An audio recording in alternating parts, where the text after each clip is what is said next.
Okay.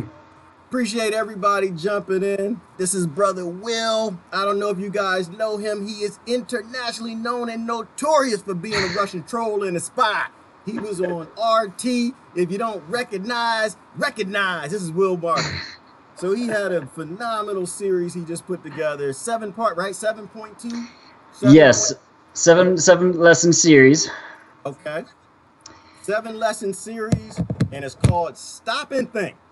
Mm-hmm. Think, people, because you're not supposed to run and not think. You're not supposed to chew bubble gum. You fall over yourself and pat your head and rub your tummy and all them exercises. You're supposed to stop, breathe, taste the oxygen, and think. So okay, I think we're a little ready to go. We got a bunch of people in the room this evening. Good evening, people. Good evening. Got your coffee. Brother Will's gonna walk us through a little bit of his series. Selma and Chelsea and Buddha back in the house and Elizabeth. And yes, we in the forest, girl. We in the forest. It's the peace. We gotta have a little peace in the forest, y'all. We gotta have a little peace. The monotony of the day will get to you if you don't have a little peace and walk through an old growth forest. And Mm-hmm. we got Sister Selma in the house and Diane, and we got Gretchen and Jasmine and Sandra. Okay, okay, we got a quorum, Will. We got a Good. quorum. So, brother, tell me, walk me through the series. Walk me through the series. Now, you have a YouTube channel, and what is it called? It's called the Stop and Think series on YouTube. Stop and Think series. But you have a channel. I think I'm right over here. This is Yes. this is it right here, right? Yeah. Okay, It's so got I the go for it. yeah, and first of all, I'd like to thank my family for this series, but not in the way that you're probably thinking. You see, I'd like to thank my family for motivating me to do this educational series. You see, a lot of my family are still brainwashed. No, you don't say, brother. Will, your family's still whether it's brainwashed? whether there's a Fox News trap or the CNN trap or the Democracy Now trap or the NPR trap, I decided to do this series to try to save my own family. And I Oh, thought, that's I should love. do this also to try to help others save their own family too. Save my family. Well, you have to put the Washington Post in there because my family, they're down there, Washington, D.C. land, lost in the Washington Post. Boy, they just, Trump coming for everybody. Trump coming for the guns. He coming for the black people, white people, poor people. He done did everything. Russia ain't do nothing. Trump did it all. The world is going to end if we don't get Trump out of office. And everything is so much better than when we just get Oprah Winfrey in office. So, Brother Will, tell us about your love. How are you going to save our families? I think most of my friends think their families are crazy too. Oh goodness! So that's what inspired me for this series is my family, and so I first decided, okay, so I'm gonna teach people how to detect the bullshit in the media step by step by step. Each step is going to be a lesson, and then I thought, okay, I need an introduction to this series, and I thought a lot, and I realized that, okay, the way I have to introduce this series is to explain to people from scratch why they shouldn't trust the mainstream media. And so I went back through history with the media mergers. When I say history, I'm talking about the 70s, 80s, and 90s, not not like ancient. Okay. And mostly through the 70s, through the 90s, and then kind of gave them a snippet of how of what a media monopoly really looks like, and just how you have the same syndicated message verbatim from Fox, ABC, CNN, NBC, PBS, and all the networks, and just gave them a few examples of that, and just to kind of show you this is what a media monopoly looks like, and we're living it. And so that's the introduction. Okay, when you say that, you know what it makes me think of? It makes Hmm. me think of the videos on YouTube where they had there was like one talking point about, I don't know, I have to make one up. Boys and girls, take your flu shot. It's delicious, right? And then they would play that on CNN and then take your flu shot, it's delicious. And then you have someone else, take your flu shot, it's delicious. And this little sad, you should guys should take your flu shot because I'm hearing it's delicious. And they Mm-hmm. video over and over and over and over and over. And it's Yes. funny that the media, they're so lost or they're so cloned that Mm-hmm. only vary a word or two in a talking point And if you don't watch all the different channels, you don't realize that, wow, like this is really crazy that they're actually all being told what to say. Is that what we're talking about? Oh, yes, yes. One of the narratives I point out was economic factors may take the spring out of the Easter Bunny this year. And it was that exact phrase over and over and over again on every single network. It's just like, who the fuck writes this stuff? That one, yeah, that one. That was the one. That was the one that that it's on YouTube. Yeah, I saw that one. It was hilarious. And it was like there were like 100 of them. Yeah, there's a dozen of them at least, and they had some. That wasn't the only example of these narratives. They had a few very strangely worded narratives that just repeated. I think it was Conan O'Brien's show that he did this, and of course it ended up on YouTube, and I got it from YouTube, and I put it in my lesson series in the introduction, and then from there, I wanted to teach. In lesson 1, I did narrative shifts. This is and I'll give an example of what a narrative shift looks like. For example, after 9/11, the first narrative that came off was that Saddam was somehow behind these 9/11 attacks. It's like, oh, it was Saddam Hussein, kind of thing, right? That was the first narrative. But then once that was proven wrong, they had to change their narrative, and so they shifted the narrative so slightly that it says Saddam is harboring terrorists, that were behind the 9/11 attacks. But of course, that was proven wrong, and so they had to shift that narrative again. It's kind of like they keep getting caught in their bullshit, so they slightly adjust the narrative to kind of wiggle their way around being caught. The third narrative was Saddam has weapons of mass destruction, and of course, it didn't fly too far because they did the investigations and there was no weapons of mass destruction. And then they had to shift the narrative again and be like, we've got to bring freedom to the Iraqi people. And then, of course, we start bombing and invading, and the next thing we know, we're in Iraq and Afghanistan. So there's one example of what a narrative shift looks like. And I basically break it down and translate, okay, when you see a narrative shift, this is what it means. And I basically just describe to it, it's like it's because they've been caught in their bullshit and they have to... What? All right, so this is what gets me. Answer this. And somebody let me know. They said our mics were a little off. I made a shift in the mics. Let me know if the mics sound better, if we're more equal. But let me ask you this. So, but when this happens, why don't we key in on it? Like, this is what I think about. If I come home, my kid's always doing something. These dudes are crazy. Mark, they're trying to kill me. But I come home and they give me one story. Okay. But then that's not true because I checked on the cabinet. You're lying because that ain't right. And they give me another story. No, that ain't true either because I looked under the refrigerator. The dog ain't under there. Then they give me another story. Nope, I looked in the knife drawer. The cat ain't in the knife drawer. And then they keep.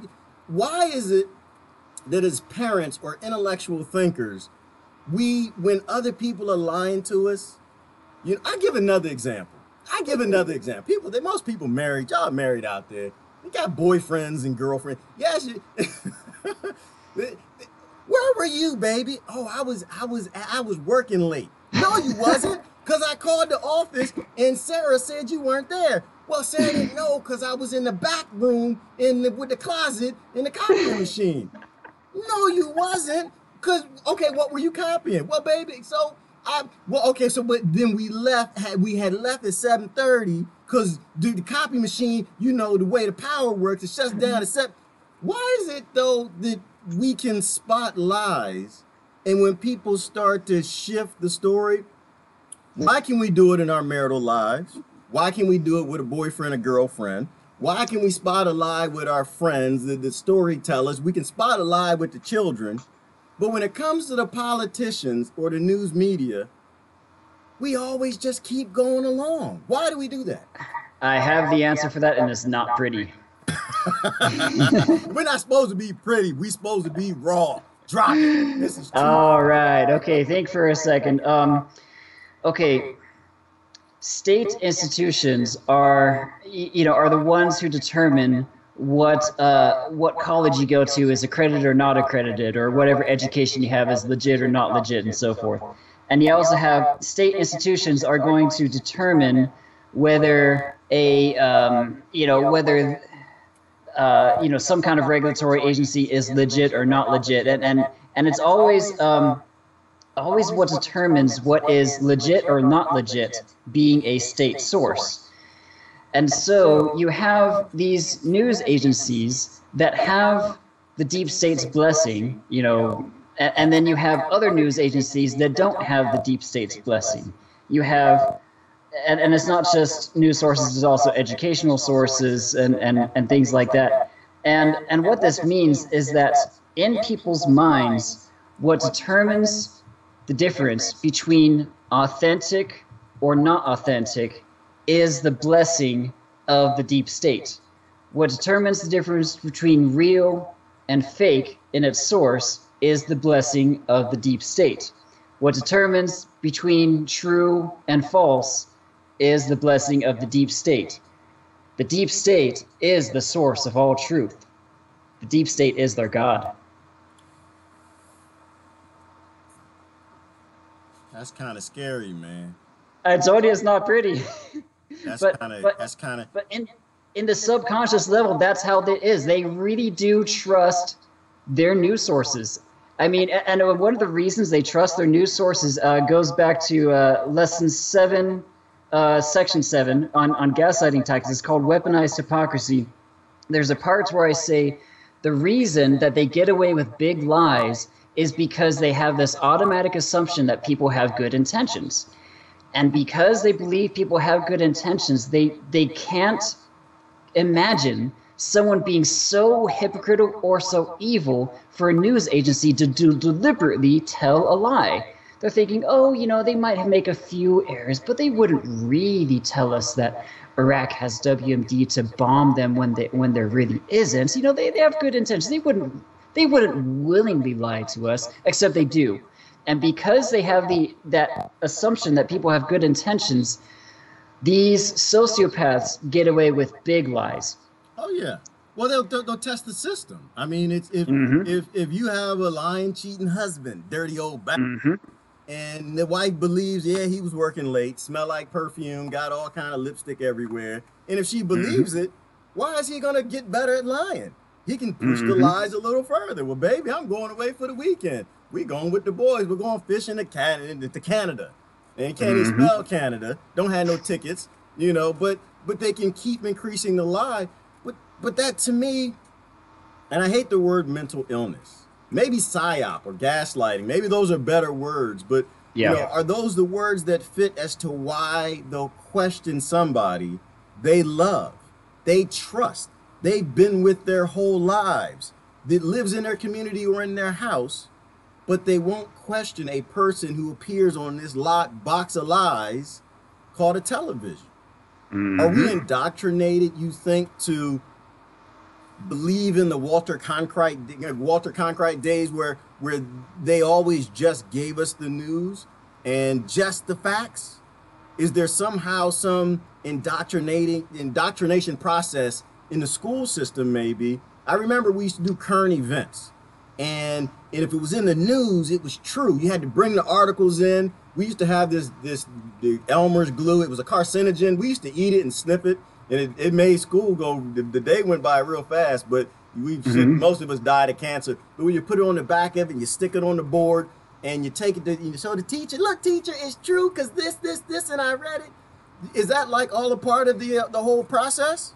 Yes, I have this meme, and it's a quote meme. I'll have to pull it up. I forgot the author, but he says this. He says, "School is the advertising agency that makes us believe that we need society the way it is." It's the advertising agency that makes us believe that we need society the way it is. The way it is, and changing it. It's something we don't want to do, because then it crashes our glass house of a fragile. Well, see, but this gets into later college. This gets into college, right? Like I was thinking young, but I guess where you're going with that is, when you go through college, high school, college, higher education, and you build up this need to have all of these things, right? I have a weird belief, Will. I got a weird belief. I think that the whole world goes around and it's not because of money. It's actually because of women. I think men buy houses for women. Men, they buy cars because of women. Men, they make money, get jobs, get a good education because of women. And what the collapse of society right now is that women are lowering their standards. And so men, like, I think we would live in caves and we would just beat each other over the head if it weren't for women. Like, it's because we look at them and they smell good and they look good. They just do all kind of crazy things to us. You know, it's the male that drives every species to procreate. And I think because women have those standards, like, do you have a job? What is your degree in? Do you have a master's degree? What kind of car do you drive? Where are you going with your life? Are you going to open a business? And that's why I think all of these things, the world goes around because we're just like these really stupid monkeys. And whatever women tell us to do, we just run and just go do it. And so I got a response for that. Okay, so you look at American culture versus, let's say, European culture.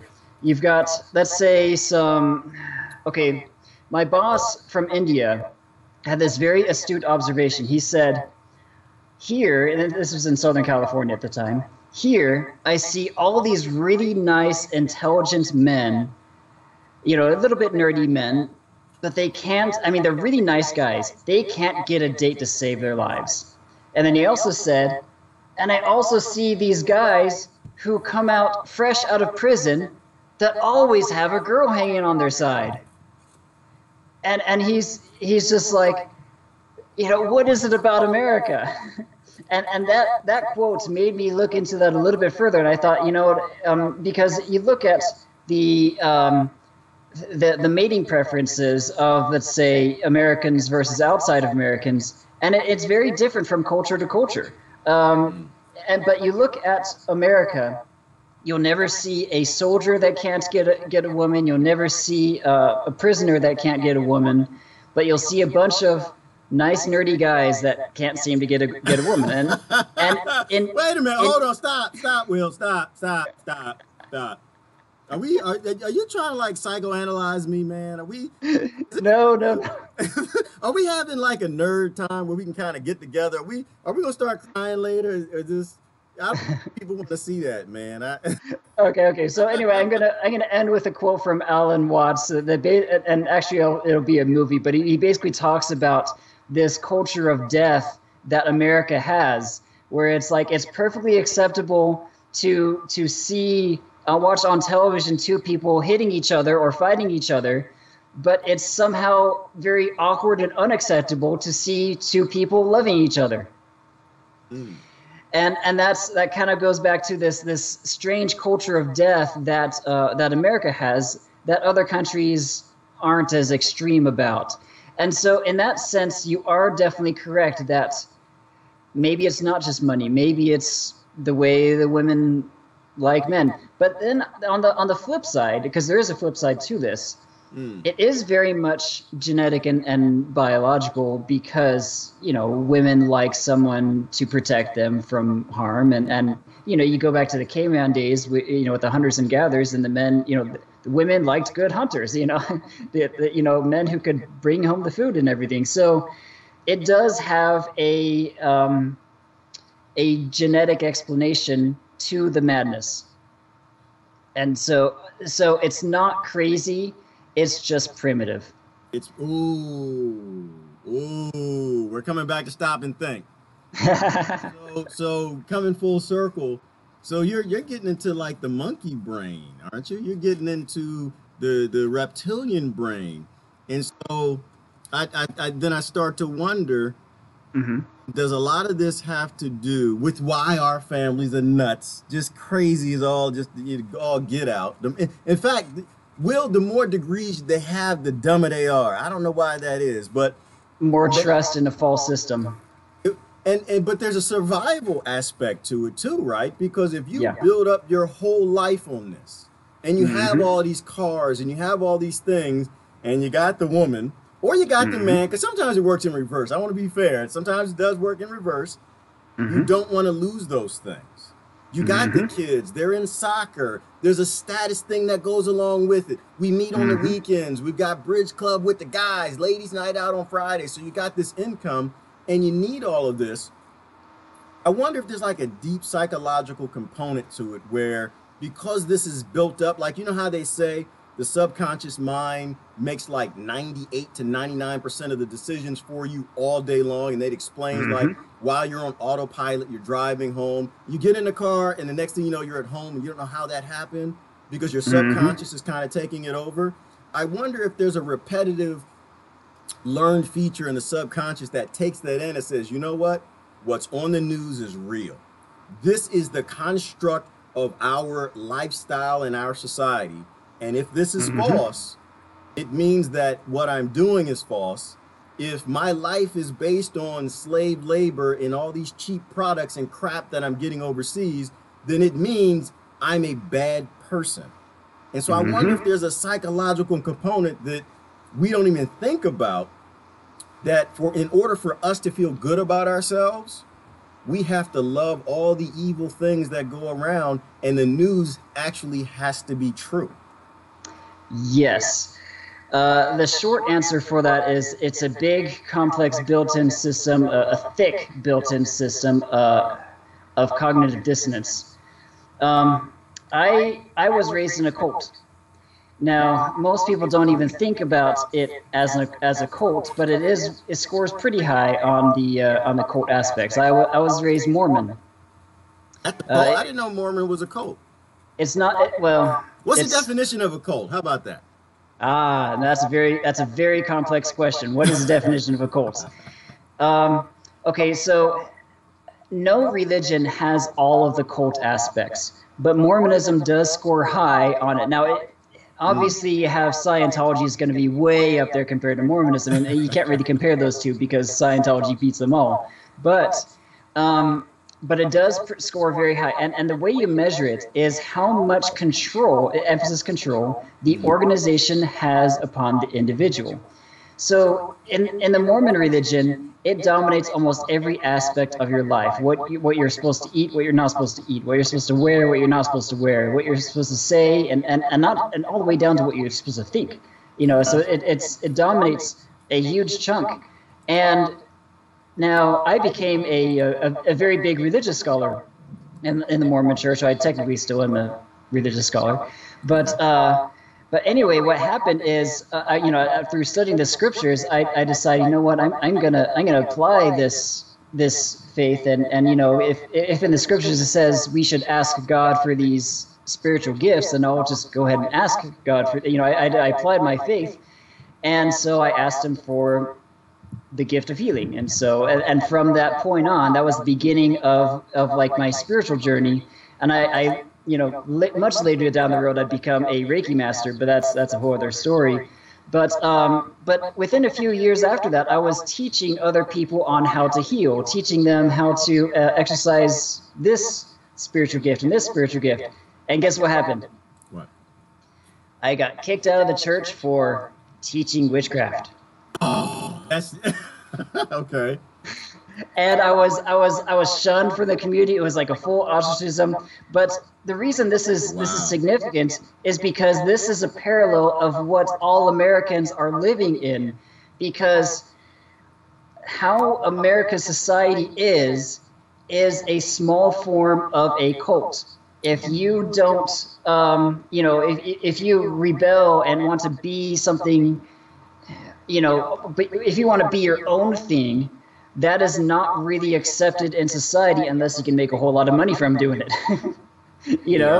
So, and so that is why, and so I understand what it's like to have that desire to conform within the system, whether it's a strict system like a cult-like church. Right. Or whether it's just or maybe not quite a strict system like American society. Now, I should put in this disclaimer that even though the Mormon Church is very controlling, that doesn't necessarily make it bad. It just means it's controlling. That's an important disclaimer because, yes, there are churches that are more controlling and churches that are less controlling. That doesn't necessarily make them bad. It just makes them more controlling. And it's almost like it treats you more like an infant rather than an adult. The Mormon church treats everyone as if they're kids. And then you have other religions that treats them more like adults. So it's not necessarily bad or good. Okay. More like, do they treat you like a child or do they treat you like an adult? Capable of making decisions. So anyway, but I wanted to include that in there in case, or anyone's accused me of hating any religion, because I don't hate any religion. You get the idea. Yeah. Well, let me jump in there, because I'm interested in there. You know me. I'm a Christian, and I talk bad about Christians all day long. That's my thing, brother. Join the club. Go all day. I go all day long. The biggest problem with the world is Christians. I'll be the first one to tell you. I don't debate with my atheist friends. They'll post Christian stuff, and I'm like, that's true. They did that. They murdering, killing, robbing, stealing. Yep, all the commandments. They just bust all of them. Don't give a damn. So, I think about it, though, in terms of controlling is controlling, and maybe there is a spectrum of you give a little less control to someone you might, think of as a child as to an adult. But controlling is controlling, I guess, the way I think about it. I mean, either you're encouraging free thought, or you're stifling free thought with this. This is the way it has to be. And my belief is that, and it's for every religion, every group, America, everything. The more you control, the less truth there is in your organization. Because I think the control is really about shading people from the lies and keeping the lies down. It's kind of like censorship, right? So if I can control you and I tell you, you have to do this because God said this, or you have to do this because the president or Congress or the news media says this, the less free thought there is, I find, the less truth there is to that organization. And so I don't know, I just kind of do that. So maybe a cult is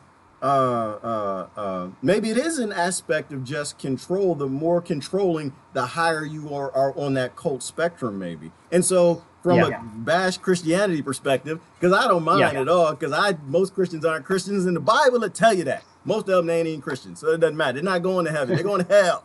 So but there is definitely a strong correlation between that. Yes. So but the way I view it, though, is that if your religion is true, if your group is speaking the truth, then everything they say should be testable, right? There should be a litmus test for everything. And in terms of religions and faith, there should be some archaeology that proves it. If Jesus went to this town, that town should exist, right? They should be able to dig it up and say, okay, that doesn't mean everything that happened in the town is true. It doesn't mean that what the person saw who wrote it down saw it exactly how it went down. Because human beings, they like to add sugar to stuff, Will. They like to kind of spice things up a little bit. But to me, that's the test. And I think that's like the foundation of unity in a community, is whether or not I can trust you that you are going to be earnest and keep your integrity when we have discussions about whatever we're talking about. Yep. I don't know. We went a couple places with that, but you set me down a thought process. I'm gonna rewind the process and bring this all back to and I'm gonna this is gonna be illustrated more in lesson 7 on kind of the introduction to lesson 7 on gaslighting and the nature of gaslighting. And this kind of goes back to the cognitive dissonance on why people just do what society tells them to do and everything. And it all boils down to because how we interpret something, whether visually or auditorily and so forth, is not based on how it really is, but based on social survival. Based on survival items. For example, here I am, just sitting on a chair. And if I show you a picture of a chair, or let's say if I hold a chair in front of you, say, hey, Gerard, here's a chair, you're not going to think, okay, this is an object with 4 wooden legs and a base. You're not going to interpret it like that. You're going to interpret the object as how the object is useful to your survival. Okay, There's that something makes to I sit was on. I was gonna sit down. You showed me a chair. I'm gonna sit down. So yeah, I Exactly. agree with that. I don't know that I would think that much, but I'm gonna put my butt in it. Okay, yep. And so this is why gaslighting is so effective, is because we, as these survival creatures, we don't interpret things the way they actually are. We interpret how they function in a survival, and because we are social creatures, our primary function of interpretation is based on social survival. So as long as we value social survival, if Hillary, if a Hillbot calls me a racist, I'm going to shy away from voting for Trump because I don't want to be called racist. I don't want to lose my friends. No, And you're this supposed to is, call me. and so this is You're supposed why, to tag me. That's what I'm here for. Damn it, tag me. so this is why, this is why people are hooked into the system, is because of cultural pressures prevent them from veering too far off of what is acceptable. And here's a perfect example, and I illustrate this one in lesson 7, section 10. I call it containing dialogue through the use of derogatory terms, where they have this this range of acceptable opinion, and anything outside this range of acceptable opinion, they're gonna give you a label for that. It's like, okay, if you're too far off on this end, we're gonna call you racist and sexist. If you're too far off on this end, we're gonna call you a conspiracy theorist. And then if you and you should only vote within the two-party system. If you vote outside the two-party system, you're a spoiler, you're a unelectable, or a deplorable. Wait a minute, hold on. You just called the Democrats and the Republicans cults. Are you aware that you just said that? Yes, and they do function like cults. Because they both use these cult-like tactics to contain people into their system. And so this is why people go through their daily lives without veering off course, and they don't want to veer off course because they know there's going to be social consequences and maybe also employment consequences if they go too far off. And they don't want to have a career change. They kind of like their family. And now I also go further into detail on that section 10 of the gaslighting tactics, where the goal was to turn the two-party system into a one-party system, and then anything outside of that one-party system just can get thrown out, as some kind of a fringe. Oh, he's a fringe candidate. Oh, he's unelectable, and we all saw that. The in weird people. 16. The Exactly. weird people. Growing up, grew up in the '80s. If you had a nose ring, you were weird. If you had an earring, you didn't. No one wanted to talk to you. If you had a tattoo, you had holes in your jeans. Now, of course, this was before they became popular. And Yep. you had a bald head. Something was wrong. So those are the weirdos. The third parties are the weirdos. That makes sense. Mm-hmm. That makes And so this cult of American society is what maintains the brainwashing and builds up a thick wall of cognitive dissonance that prevents people from thinking outside of the shell of their cognitive dissonance, or what is allowed to think. See, it's perfect. It's culturally acceptable for me to, listen to Noam Chomsky, but if I go too deep into Noam Chomsky, they're going to be like, oh, I don't know, and that's that. So you get the idea. It's a that is yes, because exactly. And religion. Yes, and here's something also fascinating. If you look at the culture of it being inside of a cult and the culture of a fascist dictatorship, they are identical.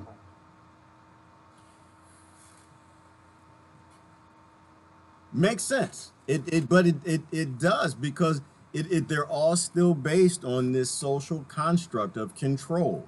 There are acceptable norms, and everything else is unacceptable. And if you question the leader, and in our society, the leader is the deep state. It's like, oh, how dare you question, the Washington Post? You're excommunicated. Exactly. It becomes the gulag. You get that label. You're a Nazi. You're a tard, or all these other crazy names that they come up with.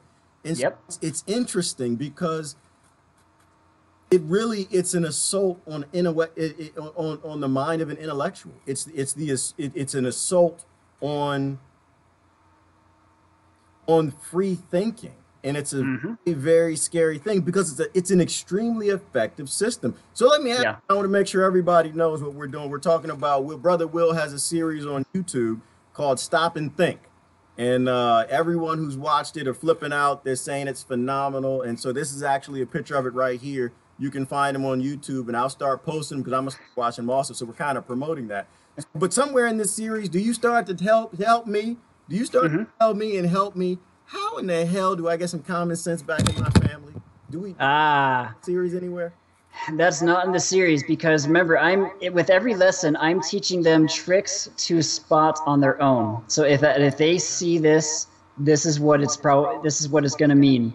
And so my goal with the series is just to make them. My goal is to teach them how to think on their own. You know, I'm not there to necessarily tell them what to think. I'm telling them how to think, and. Oh goodness, I lost my train of. Okay, and along this, I made everyone a bet.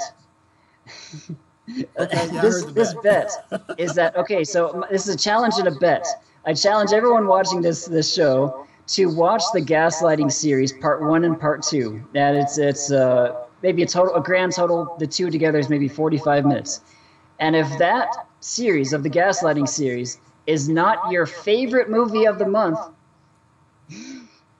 then you can force me to watch any movie you want, and I will watch it. Okay, that's that lesson 7, gaslighting. That's how confident I am that you guys will love the gaslighting series. That series took me 8 freaking months. You've been a busy little rabbit. Lessons 1 to 6 took me 4 months. Lesson 7 took me 8 months.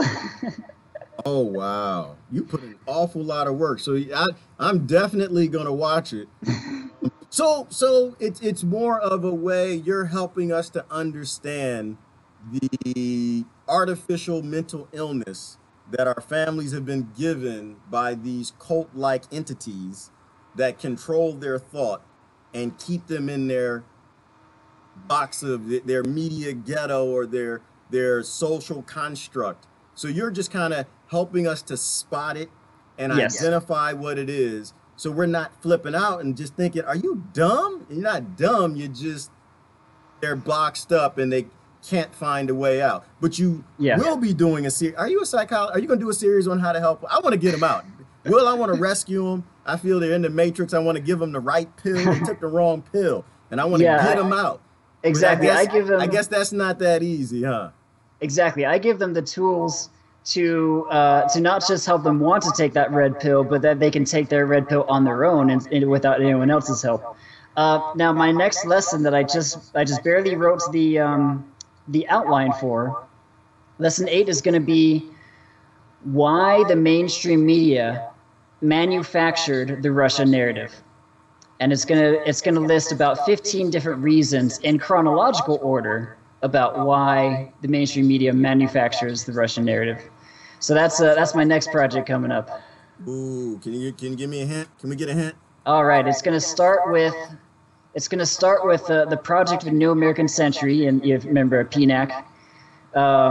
That's where who Jeb Bush, Dick Cheney, and a bunch of their neocon friends met in the year 2000, and they're basically saying, hey, we need a new Pearl Harbor, and of course, and from that comes General Wesley Clark a few years later, whistleblowing, saying, hey, I saw this memo saying that we're going to invade these 7 countries in 5 years. And among those are going to be Syria and Iran. I'm going to mostly focus on Syria and Iran because it directly relates to why we're pushing this Russian narrative. Now, the overall, the last reason, which is the current, is going to be the overall goal is so that they can sell the invasion of Syria, boots on the ground invasion of Syria and Iran to the American people. So they can sell that war, those two invasions, to the American people, even though it means a open war with Russia, just like Vietnam 2.0. That's going to be the overall reason, but there's still going to be like 14 different reasons listed before that in chronological order of why. See, brother, but you're hitting some crazy stuff there, man. Because now what you're talking about is you're talking about using these cult structures, political parties, because both sides do it now. They're both into the Russian, I call it Russian racism, because to me that's what it is. It's bigotry. Yeah. But they're using that to walk us into this. It's now weird if you are a Russian bot. It's weird if you like Russia. It's weird. It's unacceptable. You will be excommunicated if you think the Russians are human beings. Yes. And I guess in my view, it's so dangerous because this is how you start a war. This is how you walk people into this idea that it's okay to put Japanese in internment camps. It's okay to put Jewish people in internment camps. It's okay to walk dark people into slavery because they dehumanize them. Gerard, so, my lesson four is on dehumanization. You just gave that lesson. No, I didn't give the lesson. I'm just thinking out loud. But I laugh. But it's a scary thing that we like to think we have come so far from the worst ills of our time, right? The genocide in Nanking, the Armenian genocide. I'm doing the research on whole TYT and all that stuff. But slavery, we're the genocide Native Americans, the indigenous in Colombia and all over the world. We think that these things can't happen again. Like we try to tell ourselves that.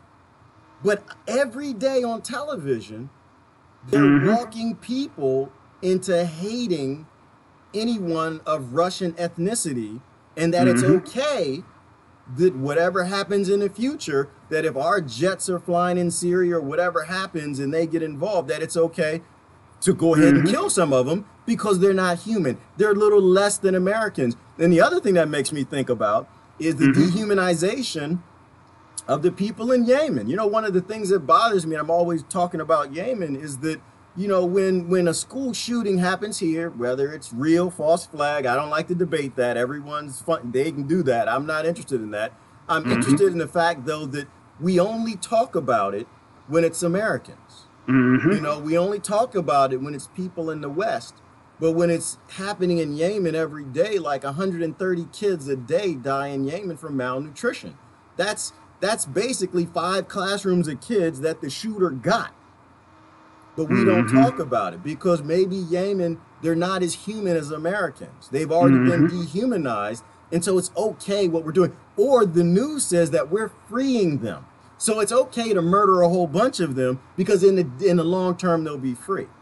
And that's a very, very scary. And last thing I'm going to say on that one is I like doing memes. I'm not as good as Damien, but I like to have a lot of fun. And it was when Charles Manson died. And it was something to the effect of, he killed a couple people based on his cult following, his cult beliefs. Now people think that didn't happen too. That was a false. That's okay.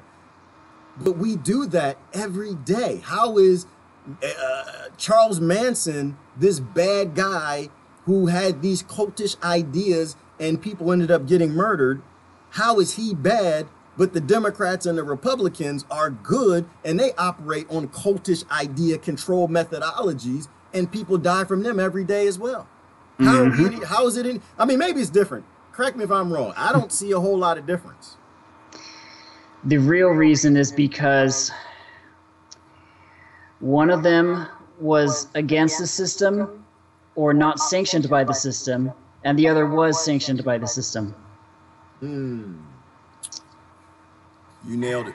So one of them is okay in the media. One of them is supportive of their lifestyle. One of them keeps lattes under $5 a latte. And the other is the weird guy. Oh yeah. We got Coca-Cola in South America. They called Coke the drink of the death squads. Here they are in South America you know, anyone who protests Coke, you know, they just shoot them down. But You they know. got away with it though. Coke got away with it. Chiquita Yep. Banana was the one that got caught. Ah, gotcha. See, Yeah. yeah, because if I remember the story right, there were multiple organizations. There were multiple big corporations, the one that we still buy a whole bunch of stuff from today, who were all down there. Mm-hmm. The death squads, and they were killing off entire towns of people. Whoa. Yeah. Kind of a media blackout, so nobody knew what was going on. But eventually, Yeah. the word started getting out, and then Mm-hmm. there was an investigation. And Chiquita Banana was actually, they actually were on trial, and they were found guilty of hiring death squads that ended up murdering thousands of people. Yeah. But it's sick. The question I ask about that, Will, well, first of all, Mm-hmm. the other companies didn't get caught; they got away with it. But Yeah. why is Chiquita Banana still a company? Why That does is a it very good actually still question. exist? And I think it's because of what you just said. It's Yes. because Chiquita Banana got a blessing. They kissed the Yes. ring. They're on the media. We see the pretty little icon of the dancing, you know, the dancing girl with the bananas on her head, and we think happy thoughts. We're indoctrinated that they are okay and they're normal, when really this was a very murderous corporation that hired people, and whether they told them to do that or not doesn't matter. They killed thousands and thousands of people. They shouldn't exist. They should have been sued out of their minds, and that money Yes. should have went to Colombia to the families of the towns that they murdered off. Yes. Mm-hmm. But Yeah. we're okay with it because we do book reports as children and current events out of the news, and we're taught to believe that everything in the news is good. Because they have the blessing of the deep state. That Scary is the times. difference. Mm-hmm. Very scary times. Mm-hmm. So do you think we're going to get out of this? Are we going to make it out of here alive? It's going to be a long educational process, and I hope to spark that educational process. And yeah, I want to tell everyone that one of the reasons I made these videos is so that you don't have to explain things from scratch to your friends. You can just copy paste one of my videos to help you explain. You know, if you've got this idiot on the, you know, if it's someone you don't know on the, you know, and you know, you get into an argument, some troll that you've run into. If he asks you to explain everything from the basics, just send him one of my videos on the very topic. Post the video, and that's a very good thing to do. That's what I encourage people to do: is don't argue with people, don't fuss and fight with them, Mm-hmm. especially you know if you're in the truthing community, whatever it's being called. Mm-hmm. There's enough good content that you don't need to engage trolls in fighting. First of all, you don't know if they're a real person anyway. They could be a troll.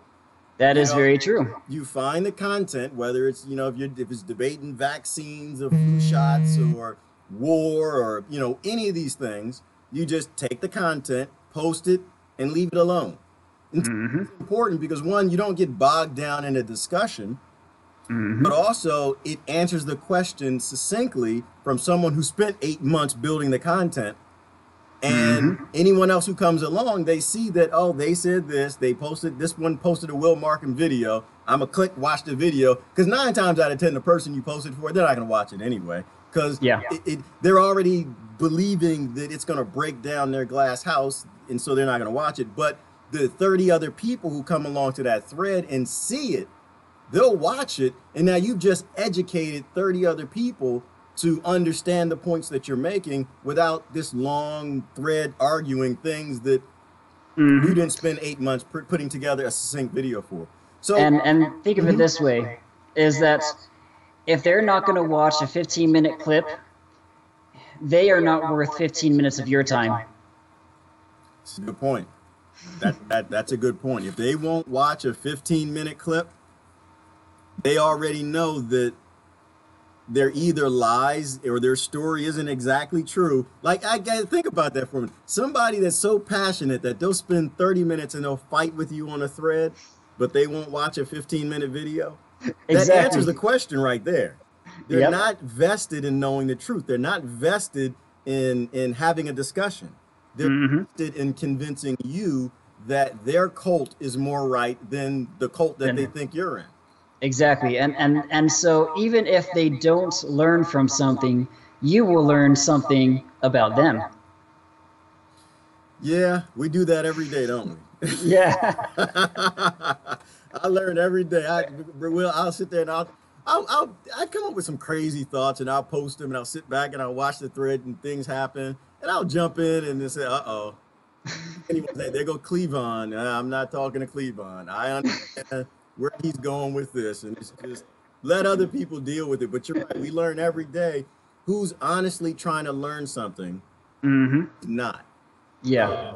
Who actually can be wrong, and and so I think you have to process that and don't waste your time in places where it's not going to help you intellectually. You're not going to learn anything from this discussion. They're not going to post a link or something for you to learn and it to break down into some sort of solution that's based in truth or some sort of agreement to disagree. It's just going to be an argument. Yep. Lori said, "Where have all the flowers gone?" I don't know. I don't know where they went, but I do know that the fact that we have people who are willing to talk about tough topics now, I think that the flowers are coming back. We have people who are willing to stand on their two when someone wants to spit out, "You're a Nazi, you're a troll, you're a racist." They're willing to fire back. And that's when I know that we can actually start to get to a place where we come back together as a community and use some common damn sense where we stop and think. Yep. You know, we don't run and fight. So that's my challenge to everyone, to not only listen to your opponents, but also to stop and think, maybe will your opponent listen to you? And if your opponent won't listen to you, he's not worth your time. He's not worth your time. And plus, you could have been infecting other people positively elsewhere. Yep. And I think that's my other thing is I like it positive, Will. I am not a fighting person. I have no interest in fighting with anybody over anything. I have no interest in debating any. I tell everybody every day, I don't know a damn thing. I know how little I actually know, and it scares the hell out of me, Will. The more I talk to people, the more I find out, oh, I'm in this rabbit hole today. I won't even talk about it. Scares the hell out of me, but it's making a lot of sense. But I don't convince anybody. I like positivity. Like all of this to me, I think is palatable if it's within a positive environment. If you can have a debate with someone or a discussion with someone and it still stays light, it's still positive, it's not emotional, it's not personal, then you know this is someone you can kind of talk to. And I guess the thing that I use to kind of target that too is the name calling. Like when it goes from being an intellectual discussion or a discussion of facts, and now I gotta be a bald-headed brown bastard or something, when I gotta be that, then I know that that is your talking point because you actually don't have an answer for me. You know, when they make it personal, that's how I know that you're not really here to have a discussion, or I said something that you have an issue with and you don't have an answer for it. And that's where the names come out. Oh, goodness. Anyway, so, all right. So this is the whole point of this. I wanted to introduce everybody to Russia. Russia. To Russia. Russia. You can't even get it out your mind so much. I wanted to introduce everybody to Will's series on YouTube. Once again, it's called Stop and Think. I want you to watch it. Last words, Will. Yes, last words. And where are you going as a Russian troll? All right, where I'm going as a Russian bot is I'm going to make lesson 8 on why the oligarchy manufactured the Russian narrative. That's where I'm going with the next one. But I want to reiterate the bet that I have. I'm challenging everyone to watch lesson 7, the gaslighting series. And if it's not your favorite movie of the month, then you can send me a video and I'll be forced to watch it. I'll go ahead and put it in the comments. I'm going to take you up on that challenge. All right. And Will, it's not going to be a good one, man. It's not going to be a good one. I have some videos. It's not. You might have to do this. And, as long as it's not Marina Abramovich, will be okay. I don't know, man. There's some creative people with Hillary Clinton and pornography, but all right, that's gonna go too far. So anyway, This is Will Markham and Gerard. We appreciate you guys joining in. It's getting late, so we got to go. Well, you already ate. I didn't eat. I'm still drinking smoothie, but I have to go do something else with my life. So, hey, appreciate you guys joining. I'll post a link to lesson 7. You guys have a great night. Thanks for. Okay, thanks a bunch.